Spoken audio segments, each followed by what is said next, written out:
Nous sommes dimanche et le dimanche, c'est notre rendez-vous politique.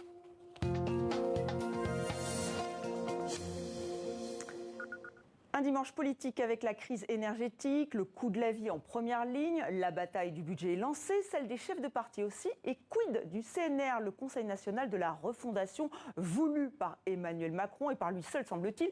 Alors voilà du grain à moudre pour nos journalistes francophones. Richard Verly, bonjour, bienvenue. Bonjour. Vous êtes donc le correspondant en France et en Europe du quotidien Blick, blick.ch.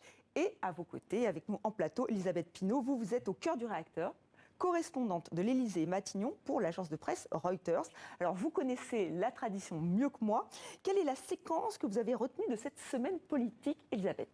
Moi, j'ai retenu la rentrée du gouvernement. C'était la rentrée des classes, c'était aussi la rentrée du gouvernement avec ce séminaire gouvernemental qui a duré toute la journée de mercredi. Et puis ce conseil de défense énergie, voilà, nouvelle crise énergétique, ce conseil de défense énergie vendredi. Voilà. Et on a vu aussi beaucoup Elisabeth Borne toute la semaine. Très voilà, c'est la rentrée d'Elisabeth Borne qui doit maintenant faire face à cette crise et montrer qui elle est. Voilà, Elisabeth Borne par Elisabeth Pinault. Et vous, Richard, de quoi Justement, Elisabeth Borne, moi j'étais lundi aux journées annuelles du MEDEF, le patronat français. Elle s'y est exprimée, c'était en quelque sorte son discours de rentrée. Un discours, il faut bien le dire, assez plat. Donc on voit bien qu'elle a de la peine à se hisser au niveau des grands orateurs. Par contre, avec un terme qui est beaucoup revenu, sobriété énergétique. Donc la France devra devenir sobre. Sobre, donc effectivement. Il a aussi été question cette semaine de la taxation des super-profits, notamment avec un petit échange, une séquence plutôt savoureuse. Alors déjà, on va entendre Bruno Le Maire, c'était lors de la rencontre des entrepreneurs français. Vous avez bien sûr entendu parler de cette polémique aussi sur les super-profits. Non. Vous n'étiez pas là cet été alors? Non, mais je ne sais pas ce que c'est qu'un super-profit. Donc non, je n'ai pas entendu. Je sais que les entreprises doivent être profitables, c'est tout ce que je sais. Et pourtant, on en a beaucoup parlé. Elisabeth Borne elle-même a dit que, dans un entretien au journal Le Parisien, elle a expliqué ne pas fermer la porte à la taxation des super-profits. Alors ce désaccord, ça fait un petit peu de désordre. Il y a une polémique montante dans la Macronie, Elisabeth ? Oh, c'est pas encore au stade de la polémique, mais il y a visiblement plusieurs visions. Et puis c'est très symbolique, cette taxe sur les super-profits. La gauche va en faire évidemment son cheval de bataille. Je pense qu'ils pensent déjà à un référendum. C'est sûr qu'avec l'hiver très difficile et cette rentrée sociale que l'on attend, ce sujet va forcément revenir sur le devant de la scène, d'autant que les prix montent, l'électricité va devenir difficile à trouver. Donc évidemment, une taxe sur les super-profits, les profiteurs de crise pour ces détracteurs.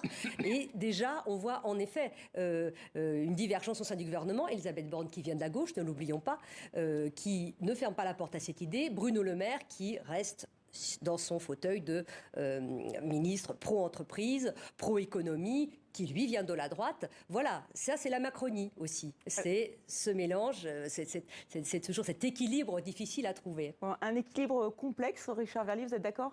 Oui, et ce qui est intéressant, c'est que là, le coup de pouce à cette idée de taxation des superprofits est en train de venir d'Allemagne, puisque le plan d'urgence que vient d'approuver le chancelier Scholz, 65 milliards d'euros donc injectés dans l'économie, et en partie financé justement par une taxe sur les meilleurs profits des entreprises. Donc je crois que ça va être extrêmement difficile pour le flanc droit de la Macronie de résister à cette idée. Après, les modalités, le diable sera évidemment dans les détails. Alors, est-ce qu'il y a une altercation politique entre Bruno Le Maire et Elisabeth Borne? Peut-être. Moi, j'y vois autre chose. C'est qu'au fond, Bruno Le Maire, toute la phase électorale, il était quasiment devenu Premier ministre. Il était le ministre le plus puissant du gouvernement. Et là, on sent bien qu'Elisabeth Borne, elle doit prendre l'ascendant. Donc, il y a aussi une rivalité personnelle. Donc, une rivalité personnelle lors de cette séquence politique. Alors, vous l'avez dit, à gauche, et notamment la NUP, est pour cette taxation des super-profits. À l'extrême droite aussi. On va écouter Jordan Bardella, le président du Rassemblement national, qui était donc l'invité ce dimanche de nos confrères de BFM. Mais ils ferment pas la porte, ils discutent, ils disent on va faire, mais ils font rien en fait. Je veux dire, ça fait 6 mois qu'on aurait pu mettre en place ce projet. Le Royaume-Uni, je vais vous répondre. Le Royaume-Uni l'a fait, la Hongrie l'a fait, l'Italie l'a fait. Je vous donne un exemple. L'Italie, sur les super-profits des grands groupes pétroliers et gaziers, prend 25% des super-profits qui ont été faits par rapport à l'année 2021. Donc, il y a des mesures à prendre.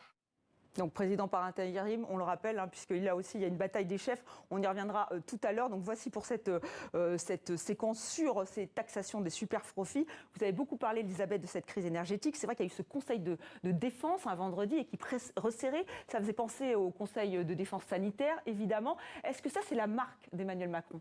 Oui, c'est-à-dire de donner un caractère martial aux différentes crises qui ont émaillé ce premier quinquennat et aux crises à venir de ce second quinquennat. Et puis, on a mobilisation générale, on a toujours ces termes qui viennent des militaires.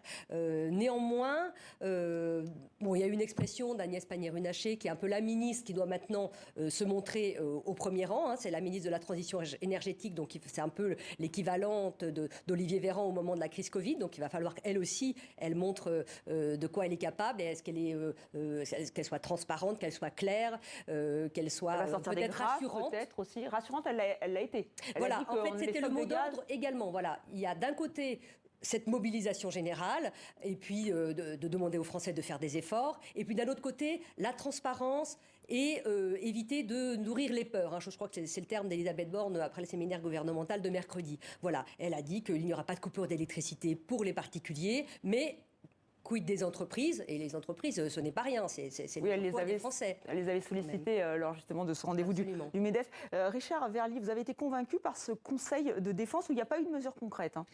Moi, j'ai une vraie interrogation sur la méthode. D'ailleurs, vous aurez remarqué peut-être qu'au niveau européen, Emmanuel Macron est le seul à privilégier cette forme de conseil de défense, parce que qui dit conseil de défense dit une partie quand même des discussions et des décisions à huis clos, et ça donne l'impression qu'on est dans une guerre qui est la guerre pour sauver la France d'une éventuelle pénurie énergétique. Moi, je crois que la difficulté, c'est que la réunion même du conseil de défense est absolument contradictoire avec la volonté de ne pas être anxiogène. Parce que de fait, quand vous dites conseil de défense, c'est le branle-bas de combat. Oui, c'est un signal. Donc je pense qu'on pourrait faire franchement, et les autres pays européens le prouvent, la même chose, le même état des lieux, sans que ce soit conseil de défense à huis clos, à l'Élysée, genre le chef de guerre. D'accord, et d'abord il y a eu des critiques aussi de l'opposition. Alors on va passer de la crise de l'énergie au budget 2023, puisqu'il est effectivement question de ce budget. Gabriel Attal s'est exprimé, ministre délégué au compte public, propose à l'opposition de participer à la préparation de ce budget. Il assure dans les colonnes du Parisien qu'il ne se résout pas à l'utilisation du fameux 49.3. Alors Jean-Luc Mélenchon, lui, il était à la braderie de Lille. C'est un rendez-vous très très populaire en France, je le rappelle à tous nos téléspectateurs, un rendez-vous marquant. Il était là et il a mis la majorité en garde. Jean-Luc Mélenchon, écoutez. Je ne suis pas d'accord pour que tous les budgets de l'État soient votés à coup de 49.3, c'est-à-dire de force. Et je ne suis d'ailleurs pas du tout d'accord pour qu'on vote quoi que ce soit par 49.3. Ça suffit. Nous sommes attachés à la démocratie et à la République. Voilà, il est dans son rôle, effectivement, Jean-Luc Mélenchon, Elisabeth. Mais est-ce que, effectivement, ce 49.3 va être la star de cette rentrée ? Ce n'est pas complètement impossible dans la mesure où je crois que les Républicains ont dit aujourd'hui qu'ils ne voteraient pas le budget, que la majorité ne pouvait pas compter sur eux pour voter le budget. Et les textes de cet été sur le pouvoir d'achat, c'est quand même avec les Républicains essentiellement qui qu'ils ont été votés. Donc on va voir comment s'organisent les compromis. Elisabeth Borne n'a pas fermé la porte au 49.3. Elle a dit elle n'a pas dit on ne l'utilisera pas. Donc évidemment c'est une épée de Damoclès. Ce n'est pas nouveau.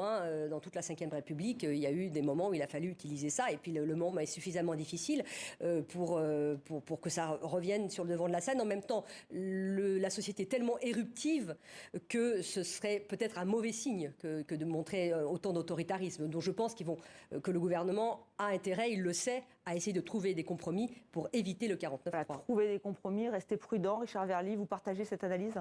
Oui, bon, quand même, revenir sur ce qu'a dit Jean-Luc Mélenchon, assimiler systématiquement le recours au 49.3, qui est un article de la Constitution, à un déni démocratique, je trouve que c'est très exagéré. C'est un dispositif constitutionnel et si le gouvernement doit l'employer, il peut l'employer sans pour autant rompre le pacte démocratique français, comme le laisse entendre Jean-Luc Mélenchon. Mais que pensez-vous du rôle de Jean-Luc Mélenchon ? C'est vrai que là, il est n'est plus député. Donc là, il intervient, il prend à partie le gouvernement.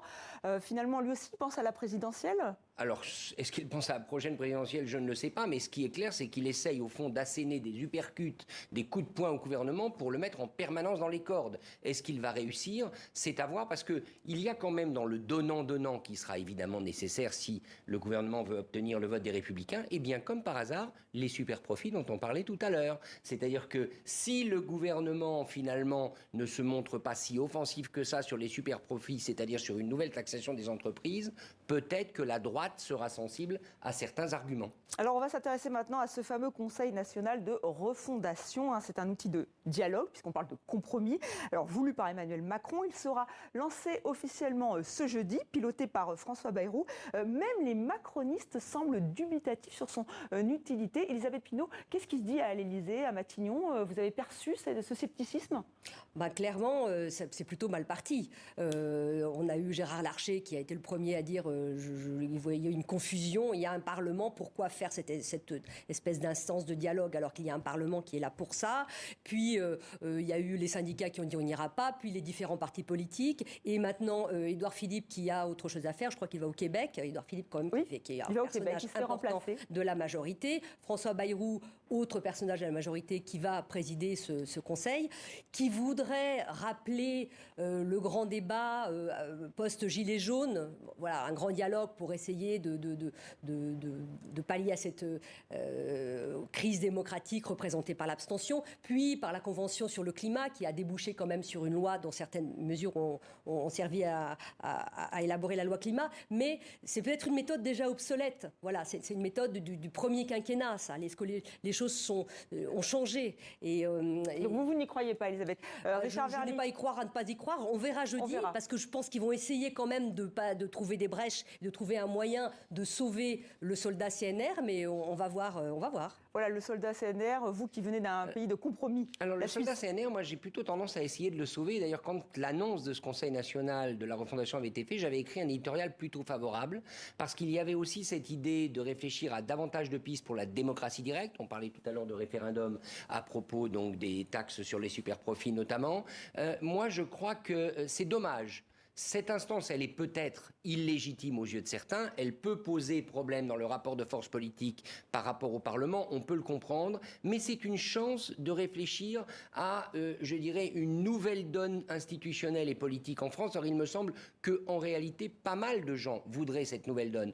Donc je trouve dommage de se priver de ce moment de réflexion au nom simplement de la préservation des intérêts politiques des partis et de certaines personnalités. Donc j'aurais plutôt voté pour que voter non d'emblée. Pour l'instant, très bien. Donc Richard Verly, lui, est pour le Conseil national de refondation. Allez, juste une petite réaction par rapport à ce retour de Bernard Cazeneuve, donc figure poids lourd du Parti socialiste. Enfin, il n'a plus sa carte. Alors avec une tribune dans le journal du dimanche, il présente un manifeste avec 400 autres poids lourds socialistes, dont Carole Delga. Le PS est toutouisé, je cite, donc par LFI, comprenez.